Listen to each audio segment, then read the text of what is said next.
ডাকাতিই তাদের পেশা। লক্ষ্মীপুর জেলার কমলনগর থানা এলাকায় ডাকাতির ঘটনায় জড়িত ও লুণ্ঠিত মোবাইল উদ্ধারসহ 4 জন ডাকাত গ্রেফতার।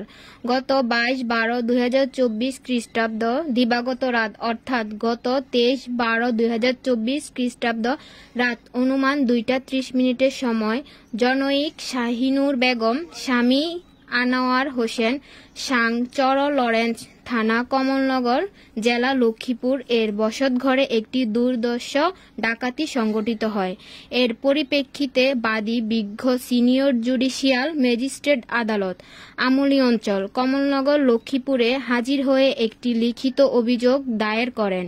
উক্ত অভিযোগের প্রেক্ষিতে বিজ্ঞ আদালত কর্তৃক কমলনগর থানাকে এফআইআর রুজু করার আদেশের প্রেক্ষিতে কমলনগর থানার মামলা নং 16 তারিখ 26/12/2024 ইংরেজি ধারা 395 বা 397 পেনাল কোড রুজু করতে মামলাটির তদন্তভার এসআই বা হাফেজ মোহাম্মদ খান এর উপর অর্পণ করা হয়। তাদের গ্রেফতার করে পুলিশ হেফাজত আনা হয় এবং তাদের স্বীকারোক্তি মতে লুণ্ঠিত হওয়া মালামালের মধ্য হতে একটি অ্যান্ড্রয়েড ফোন, একটি বাটম মোবাইল ফোন ও দরজা খোলার কাজে ব্যবহৃত একটি স্টিলের স্কেল এবং 3টি কাপড়ের তৈরি মুখোশ উদ্ধার করা হয়। গ্রেফতারকৃত আসামিরা বিজ্ঞ আদালতে স্বীকারোক্তিমূলক জবানবন্দি প্রদান করেছেন।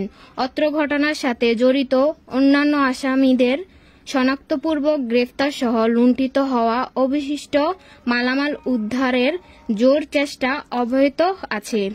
গ্রেফতারকৃত ডাকাতদের বিরুদ্ধে লক্ষ্মীপুর জেলার বিভিন্ন থানায় একাধিক ডাকাতি ও দস্যুতা মামলা রয়েছে।